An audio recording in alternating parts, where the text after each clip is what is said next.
Assalamualaikum warahmatullahi wabarakatuh. Saya Mahendra Nabia Wisnaditya dari Prodi Pendidikan Teknik Mekatronika kelas E akan mempresentasikan mengenai disrupsi teknologi dalam bidang manajemen pergudangan.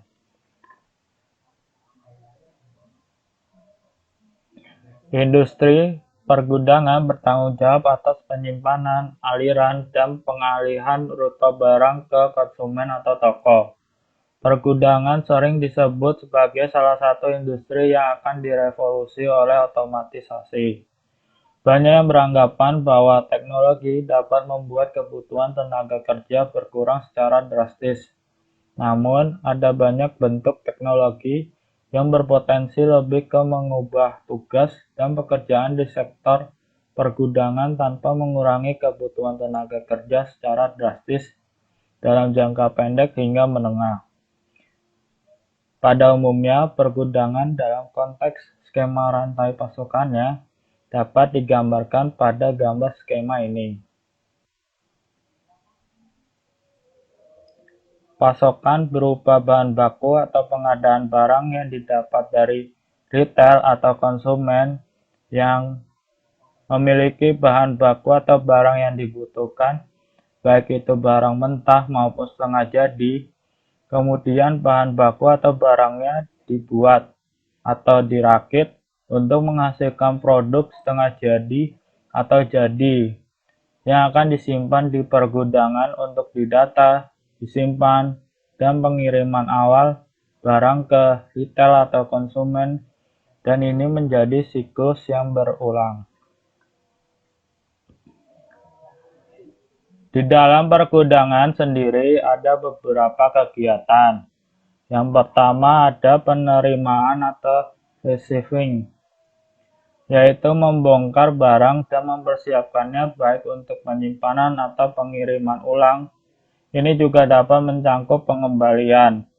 Yang kedua ada put away, yaitu memindahkan barang ke lokasi berikutnya di dalam gudang. Lalu yang ketiga penyimpanan atau storage, yaitu menyimpan barang sampai dibutuhkan.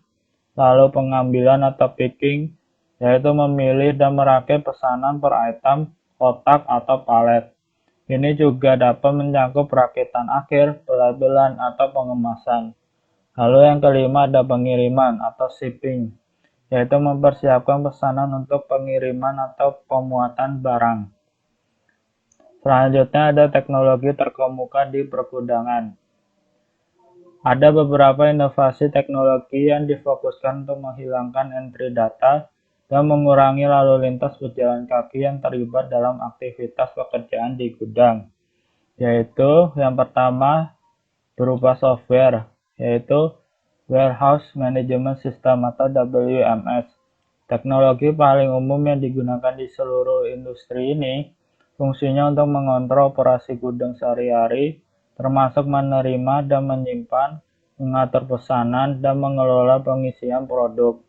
Software WMS biasanya berdiri sebagai mode terpisah dari tetapi terintegrasi dengan sistem perencanaan sumber daya perusahaan atau Enterprise Resource Planning atau ERP Systems yang mengirim pesanan ke WMS mereka. WMS terkadang menyertakan modul sistem manajemen tenaga kerja yang meningkatkan kemampuan manajer untuk merencanakan alokasi tenaga kerja dan melacak pekerja, dan biasanya mengintegrasikan standar tenaga kerja yang direkayasa ke dalam metrik. Untuk mengintegrasikan WMS dengan berbagai sistem perangkat keras memerlukan sistem terpisah untuk menerjemahkan antara perangkat keras dan WMS atau yang disebut dengan Warehouse Execution System atau sistem eksekusi gudang. Contohnya pada gambar ini, salah satu software WMS yaitu Easy WMS dari Mechalux. Dan ini untuk contoh dari pekerja yang menggunakan software WMS untuk mengontrol operasi gudang sehari-hari. Selanjutnya, yaitu berupa hardware yang pertama, conveyor dan sistem penyortiran. Konveyor dan sistem penyortiran dirancang untuk membawa kotak melintasi bentangan besar yang mengarahkan barang ke lokasi pengiriman yang tepat, sehingga mengurangi waktu pekerja yang dihabiskan untuk berjalan atau menyortir. Dalam penggunaan konveyor dan sistem penyortiran ini harus didasarkan pada perkiraan volume permintaan 10 tahun lebih. Sehingga ketika pertama kali dipasang, perusahaan cenderung memiliki gudang dengan kapasitas berlebih. Karena mahal, sistem mekanis seringkali membutuhkan waktu bertahun-tahun untuk mewujudkan pengembalian investasi dari konveyor dan sistem penyortirannya. Selanjutnya, radio frequency scanners atau RF scanners. Handheld radio frequency barcode scanners yang ditunjukkan pada gambar ini digunakan untuk mengelola persediaan dan melacak proses pengambilan pesanan, menggantikan kebutuhan akan daftar pilihan yang tertera pada kertas. RF scanner juga memungkinkan pemberi kerja untuk memantau produktivitas pekerja. Hands-free RF scanners yang dipasang di lengan pekerja dan dilengkapi dengan pemindai kode batang di jari, menggantikan alat pemindai genggam yang dapat menyebabkan tendonitis atau cedera ergonomis. Selanjutnya, voice direct systems. Pekerja yang menggunakan voice direct systems memakai headset yang memberikan instruksi tentang item apa yang harus diambil atau disimpan, dan di mana mereka berada, dan mengkonfirmasi lokasi dan item dengan mengucapkan perintah standar.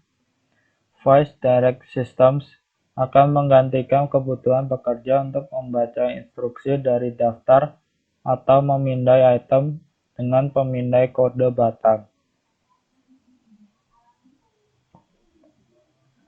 Selanjutnya, put walls.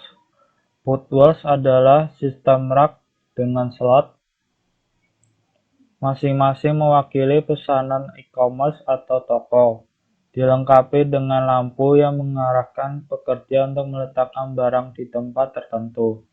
Pesanan diambil ke hulu dan diangkut secara manual atau melalui konveyor atau robot yang bergerak untuk disortir ke dalam pesanan individu. Put walls tidak terlalu otomatis dan masih membutuhkan tenaga manusia dalam jumlah besar untuk penerapannya, tetapi relatif murah dan efektif dalam merampingkan proses pengambilan dan perakitan pesanan. Selanjutnya, goods to person systems. Goods to person systems membawa barang ke pekerja untuk pengambilan pesanan. Barang yang disimpan dalam sistem rak dan antarjemput otomatis mengambil barang dan mengirimkannya ke pengambil pesanan. Sistem ini memungkinkan penyimpanan dengan kepadatan tinggi karena menghilangkan kebutuhan akan lorong lebar di antara rak untuk manusia atau forklift, dan merupakan sistem otomatis paling efisien yang tersedia saat ini. Sistem ini ditetapkan dan hanya dapat menampung barang dengan ukuran dan berat maksimum yang tetap. Selanjutnya, robotic picking. Sebagian besar gudang proses pengambilan produk masih mengandalkan tangan manusia untuk memilih barang. Kasus teknologi yang optimal untuk pengambilan adalah robotic order picking, di mana lengan robot dilengkapi dengan pegangan seperti tangan atau cangkir hisap yang dapat menjangkau ke lokasi pengambilan, memegang item, dan memasukkannya ke dalam box atau yang disebut dengan teknologi gripper. Robotic picking bergantung pada kecerdasan buatan, untuk mempelajari cara memahami produk yang berbeda, meskipun variasi dalam ukuran dan bentuk produk sangat memperumit pemrograman komputer. Kemudian Automated Guided Vehicles. Automated Guided Vehicles adalah kendaraan pengangkut material yang didukung teknologi, biasanya juga berupa forklift atau tugger yang mengangkut barang di sepanjang rute yang telah ditentukan. Beberapa sepenuhnya otomatis, sementara yang lain adalah sistem hybrid yang juga dapat dioperasikan oleh manusia. Sekarang AGV banyak yang menggunakan sistem panduan laser yang menurunkan biaya implementasi. Namun demikian, AGV masih relatif mahal dan mungkin perlu atau dipisahkan secara fisik dari pekerja, yang mempersempit penerapannya dalam pengaturan gudang. Selanjutnya, dampak teknologi terhadap pekerjaan dan pekerja di pergudangan. Yang pertama mengenai teknologi dan intensifikasi kerja. Teknologi baru cenderung mengarah pada intensifikasi atau peningkatan kegiatan kerja. Prioritas tertinggi bagi perusahaan dalam jangka pendek adalah mengidentifikasi dan menerapkan teknologi yang mendukung pemenuhan pesanan yang lebih efisien. Ini termasuk menerapkan teknologi hemat tenaga kerja untuk pengambilan pesanan layanan e-commerce dengan volume tinggi dan pengisian ulang dalam jumlah kecil yang sering dari toko retail yang menyimpan persediaan terbatas di gudang e-commerce. Meskipun beberapa teknologi dapat meringankan tugas, pekerjaan gudang yang paling sulit seperti angkat berat, hal ini kemungkinan akan digabungkan dengan upaya untuk meningkatkan beban kerja dan kecepatan kerja dengan metode baru untuk memantau pekerja. Meningkatnya kecepatan kerja di gudang dapat menimbulkan bahaya kesehatan dan keselamatan baru, serta peningkatan pergantian karyawan karena terlalu banyak bekerja dan kelelahan. Contohnya, Amazon merupakan perusahaan e-commerce yang memperkenalkan mission resort, yaitu untuk membuat pekerjaan tidak terlalu bosan, tetapi juga mendorong produktivitas yang lebih tinggi dengan mengadu pekerja satu sama lain di dunia game yang nyata ini. Kemudian mengenai teknologi dan keterampilan kerja. Teknologi baru memiliki potensi untuk menghilangkan keterampilan beberapa pekerjaan.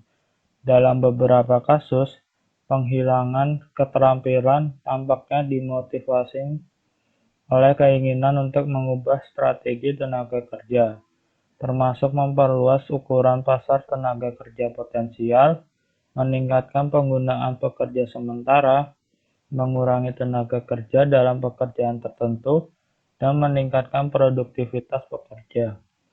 Melatih pekerja untuk melakukan tugas-tugas berketerampilan lebih tinggi adalah salah satu jalan potensial untuk adaptasi terhadap perubahan teknologi. Tetapi strategi ini tampaknya kurang dimanfaatkan dalam pergudangan.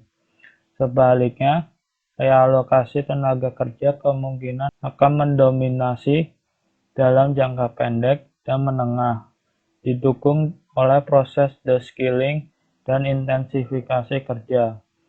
Contohnya penggunaan AGV yang menyederhanakan peran manusia dalam hal pengangkutan barang. Kemudian mengenai teknologi dan pengelolaan pekerja. Teknologi baru siap mengubah cara pekerja dikelola. Manajemen algoritmik memperkenalkan bentuk baru kontrol tempat kerja, di mana regulasi teknologi terhadap kinerja pekerja bersifat granular, terukur, dan tanpa henti. Perangkat lunak manajemen tenaga kerja yang semakin canggih memungkinkan pelacakan dekat pergerakan pekerja, termasuk kecepatan berjalan, rute, kemacetan, dan waktu istirahat. Teknologi ini berpotensi meningkatkan efisien dengan mendorong pekerja untuk meningkatkan kecepatan dan akurasi. Teknologi yang sama ini juga dapat berfungsi sebagai bentuk pengawasan terhadap pekerja, mengurangi sedikit otonomi yang sudah mereka miliki, dan semakin mengintensifikasi kecepatan kerja pekerja.